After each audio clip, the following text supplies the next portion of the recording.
Awesome. Thank you for the great introduction. And thanks everyone for being here or catching the replay. It's so exciting.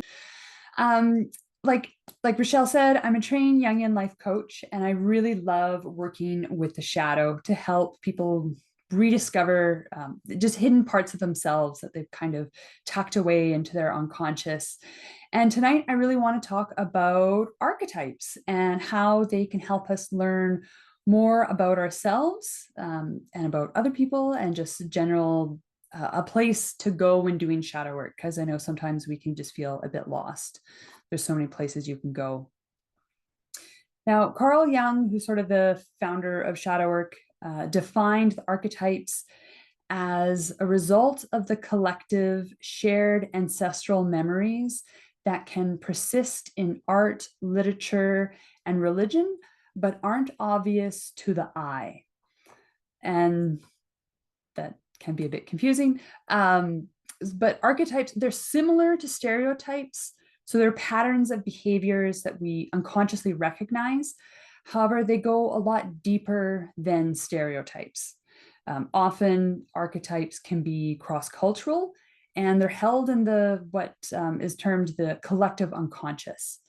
And so they're really easy to see in places like mythology and fairy tales. Cross-culturally, there's always going to be the hero, the witch, the knight, the princess, the evil stepmother shows up in a lot of mythology, wolf archetypes, tricksters. There's all these different characters that show up in different stories, and they have different lessons to teach us in all of these different stories. And now we can also have archetypes of behavior. So that's how you react to a stimulus, like running away, or the hero's quest is also an archetypal journey. So archetypes can get a bit confusing because I think kind of everything can be an archetype on some level. But I just want to go over sort of four main ones that are really going to help you with some shadow work pieces. And so for the feminine, there's the mother, the muse, the professional, and the mystic. And then for the masculine, we have the father, the lover, the warrior, and the sage. And they are fairly similar, just with some minor differences. And depending on how much time there is at the end, I can go over a little bit of those, but I'm also going to drop a quiz for you in the chat. And so on the replay, this will get linked somehow. I'm not sure yet, but Jackie's got it organized. So why is it important to understand archetypes? They're basically like blueprints for how we act and engage with other people and the world around us. So the more you can understand about the archetypes, the more you're really going to understand about yourself.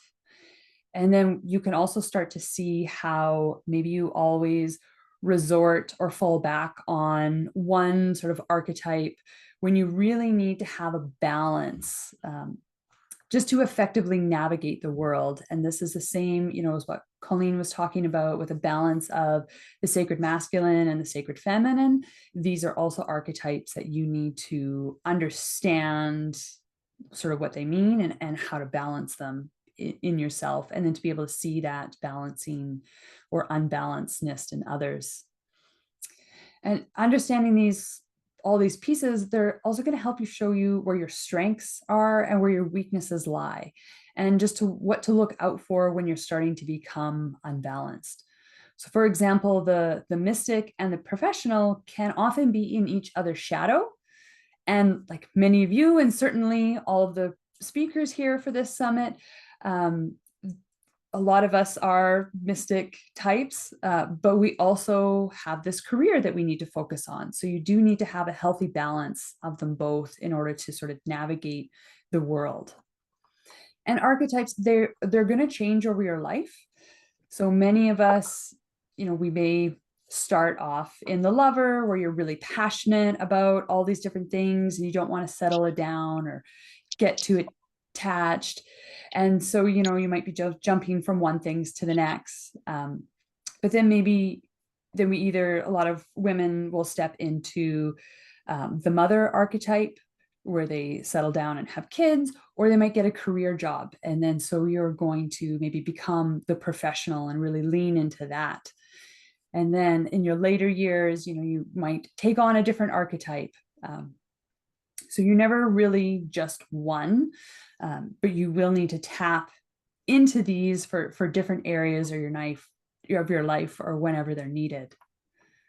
And so when you do have time, please definitely take the quiz and find out, what your main archetype is. And that's going to be the one that you score highest on. The one you score the lowest on, that's probably going to be what's in your shadow. And now this is a short quiz, so please don't take it too seriously. It's not like a defining this is who you are sort of thing, but it's a fun place to start exploring these. Now, okay, so once you figure out what your main archetype is and your shadow archetype, where do you go from there? This integration piece is often the hardest because it is so different for different people and depending on what they are. But basically, the unconscious mind works through symbols and metaphors. So a great way is to get creative. And that's just a way to make it slightly easier for your unconscious mind to communicate to your conscious mind. So if you can draw, paint, write poetry or music, sculpt, reading mythology is a really great way to get to learn some of the lessons of these different archetypes. And then even just looking at Google images of these different archetypes, you might be able to start to tease them apart and to see them from different angles. So, a lot of us are sort of given this biases of what the mother archetype is, but she is also, you can see her from a lot of different angles. She's not always positive when she's out of balance. I feel like there's a lot of mythology or stories about the mom who has all of these kids, and then she eventually kind of just can't look after them and has to give them all away. And so, burnout is really big for mother types, and that's a good lesson to learn. Like when do you maybe need to pull in some of the warrior energy or the professional energy when you are unbalanced in your mother archetype? And so hopefully that is something, I mean, who doesn't like reading fairy tales and books? That can be really fun, but reading it with more of a reflective lens than just sort of flipping through. Another piece that you can do is if you know you need to pull in some of the strengths from your shadow archetype, you could carry around a symbol or like a trinket or something in your pocket that kind of embodies that. And so, if you are the mystic type and you need to show up really professional, what is something that you can bring with you? So it can either be like a special patch you make and sew to maybe the inside of your blazer that you wear to help give you that strength. It could just be like a word you write down either on your hand or put it on a paper in your pocket, or a certain crystal or a little charm, something like that. Those are all ways you can kind of just help remind you or ground you to that energy. And it's really important to look at all of the sides, because I find a lot of times we're it's good or bad, and it's not always good or bad. It just sort of depends when and where you need it. So hopefully that is helpful. Another thing you're going to really need to remember when you're doing any sort of shadow work or any exercises like this is that you're really going to need to engage your witness mind and really just sort of keep your ego at bay, because we do have a lot of judgments about these different aspects or these different characters. And sometimes it can be really hard to think of the positive side to your shadow archetype, or the negative side to your main archetype. And so if you can hold yourself just sort of in that awareness space, and think about, if say the mother archetype is your main archetype, what would it be like without kids and an important career instead? What if that was the child you were looking after, was the career? And think about bringing more resources you bring in also means more resources you can put out in the world. And so it can be a bit difficult, but that's why looking at Google Images and just reading some stories that can help hopefully shift who these different players are, and then allows you the space to see how you can show up differently in the world. I do find it really interesting sometimes when you do these quizzes, what you think you are and then what you actually show up as. And then to, like, after you've done some shadow work for a bit, to redo the quiz, maybe a year, 6 months later, and just see if you're showing up any different. I feel sometimes we feel like we don't change, just because the change is so slow.